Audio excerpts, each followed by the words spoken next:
Look, check this out. I want to drop this video and get y'all to understand that everybody don't want to see you win.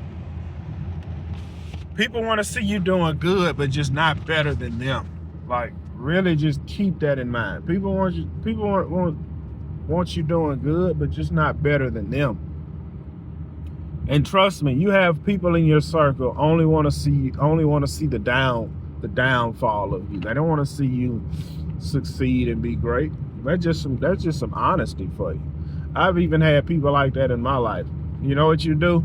You just remove yourself from them. You block ways for them to get near you and things like that. Like, I've seen it growing up with people.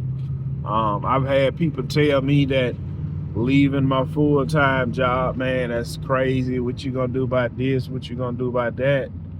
And I've never made $1,000 in one day on my full-time job. I had to just about work all week to make that. You know what I'm saying? Like, somebody else's destination is not your future. We'll say it again. Somebody else's destination is not your future. Some people want you to be like them. Look, I remember years ago, it was these two welders I was working with. They were excellent welders. They had traveled the world welding. And they was on this, and I remember this is around 2008, 2009, when the economy was horrible. I remember people getting out of the white collar field, jumping in the blue collar field. And this in around 2008, 2009, there was a big increase of welders. A lot of people was going to school to be a welder. Because it had gotten to the point in 2009, 2010, there was a long waiting list to join the welding class in my area.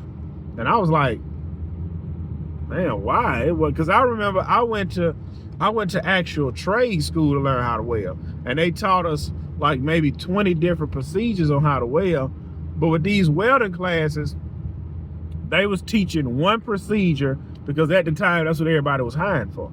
And I remember working with this guy, and he was like, he was looking for another job. I said, bro, no disrespect, but you making $1,000 a week here. Is that not enough? He said, shoot, man. He said, Mike, man, I just got done making $1,900 a week. He said, man, you don't go backwards in life, you go forward.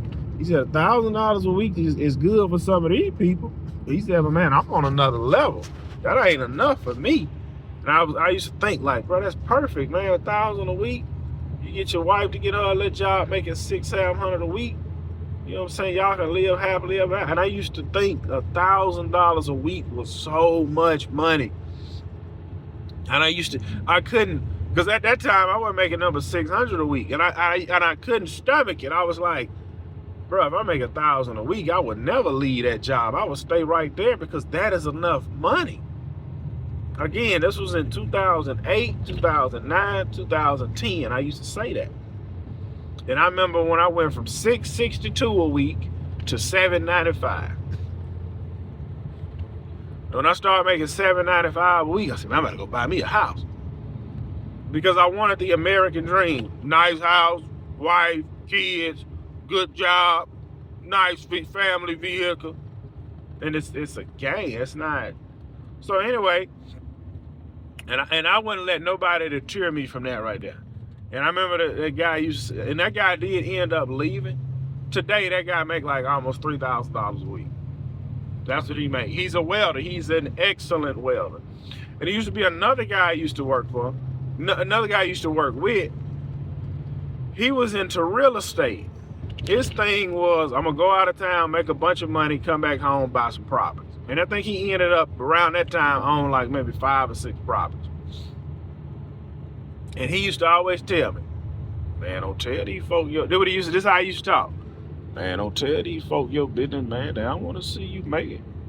He used to tell me, man, he said, man, I'm not trying to weld the rest of my life. I used to like, bro, you can go out of town and make like $1,800 a week. You don't want to just do that?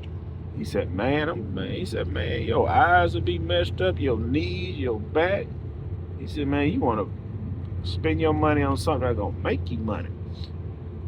Because around the time he had 6 rental properties, I remember him telling me, I remember him. I remember the guy I told y'all about that always wanted to make more money when I asked him $1,000. Let's just call the dude that wanted to make more money every week. His name was C. And the guy that was in the real estate, let's just say his name was W. All right, so C always chased the money, but C was a good welder. W was an average welder, but W was smart with his money. All right. And then C and Tony was kind of close. They go run from job to job, out of town, make money. And I remember W telling me one time, he said, man, C and Tony had pulled up on that rental property I had bought. He said, I was tearing that roof off. He said they demeanor changed when they found out I had bought a house. He said, like, I'm telling you, don't tell these folk your business. He said, that was the sixth house I bought. That wasn't the first. So, and I remember when all three of them guys left that job, they all went separate ways. But I kind of stayed in touch with W. W had called me. He was like, man, you still out there? I'm like, yeah, man, I'm still out there. He said, look, I'm right. He said, man, I'm in Pittsburgh right now. He said, man, I'm bringing home $2,600 a week. I said, bro, why don't you stay out there? He said, man, he told me how much money he had saved. He said, I'm trying to get back. Man, it's a house I'm trying to get.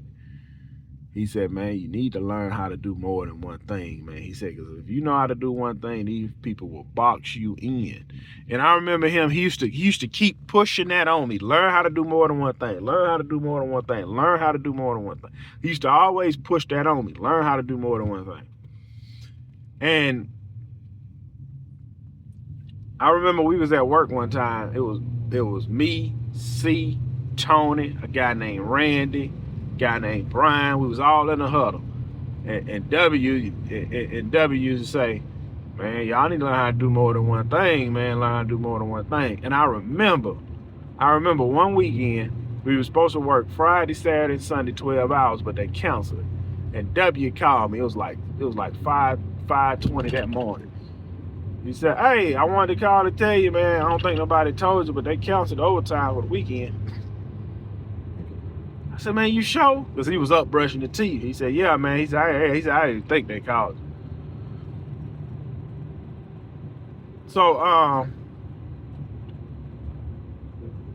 that probably was my turn. Oh, well. So, I said, man, when you fixing to go up there canceled overtime? He said, man, I done told you 100 times, man, learn how to do more than one thing. I'm about to go around here and mess with this rental property. And when you look back on life, you hold yourself back from a lot of things. You handicap yourself. Like, there's no limits to success. You let others put the limits on you from success. You let the others put.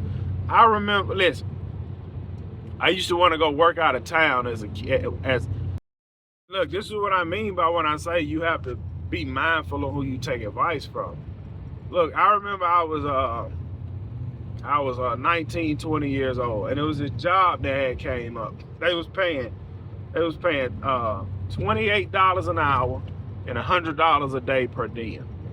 Again, this was in 2010, 2011. About 14 years ago. They was paying $28 an hour and $100 a day per diem. And they needed welders bad. And this was maybe like 6 months after I had bought my brand new truck. And I wanted to go. I said, yeah, I'm gonna go. Well, my Christian brothers was talking me out of it. Man, bro, you don't want to do that, man. You'll be all up there in that state by yourself. Man, the devil will tear down everything you work for. You know what I'm saying? I don't want to see you fall in sin and fall off. And I didn't go. But looking back, them brothers should have encouraged me. They should have been like, yeah, bro, you know what I'm saying? Look, man, just stay in touch with us when you get up there, man. Try and find a good church, lock in. You know, like, you don't, like, I let their insecurities be placed upon me and I roll with it. Like, I don't know how my life would have turned out if I'd have went. And I still think about that to this day. I still think about that to this day because I really wanted to go. I wanted to go. And who knows?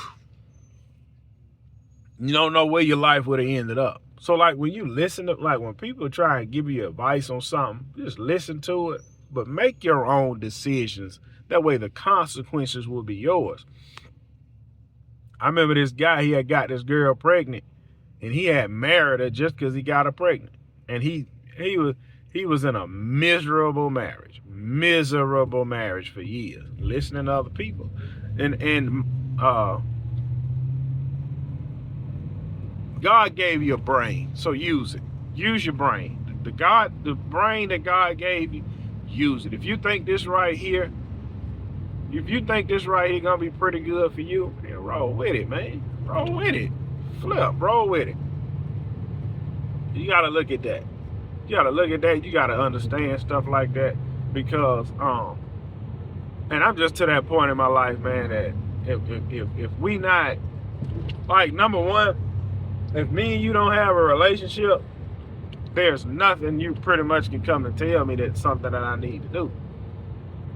Again, you will have people like that you're not even close with, you don't even talk to, they don't even have your phone number, but they just waiting for you to mess up so they can say, I told you so. But they never come around when they see you succeed. Never come around. I heard a guy say, this is around the time, I'm not going to say who he is. As everybody knows, both of my work trucks are identical. It's just, if you're really paying attention, one's a long bed, one's a short bed. And I'm the type of guy, I see everything. I remember going to school with kids, and I would know who have new shoes on and who don't. Like, you'd just be in class, I'd be like, man, buddy got some fresh Air Force One. And nobody else will notice it. I noticed it. Like, I noticed certain things about people. Like, you can go get a brand new truck. Like, let's just take this gray F-150 right here. Let's say this is a 2019 model. And buddy go get a new one, but that tailpipe will be different. I would notice that. But anyway, I remember it was this one guy. He was trying to discourage me from going full time with my business, right? Anyway, fast forward, when I bought that other F-250, that other work truck, identical, and he found out I had two trucks. He said, man, you must be really making some money. So and that guy's had an employee mindset his entire life. He's had an employee mindset for over 45 years. There's nothing wrong with that if that's what it is you want. But what you have to understand with people, they will always place their insecurities on you, and you have to ignore it, move on, and go do what it is that you are called to do.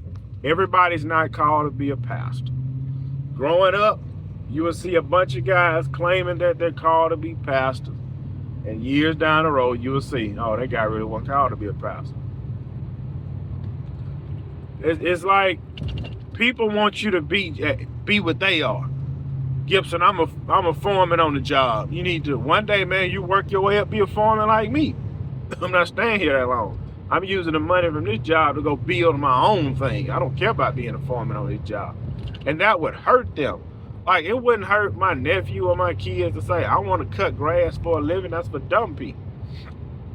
It won't bother me one bit. Because I understand. I understand where they're coming from. And I also understand that this is what's provided for my family. So anyway, look, I got to drop this truck off. These guys supposed to be looking at this transfer tank today. Let me know why it's keep popping fuses. They probably call me later on. Hey, we got it fixed. It was this wire, blah, blah, blah, blah. Today Wednesday, I probably ain't gonna come get it until, I'm gonna pay them over the phone, but I'll probably just come get it Thursday morning or Friday morning. Catch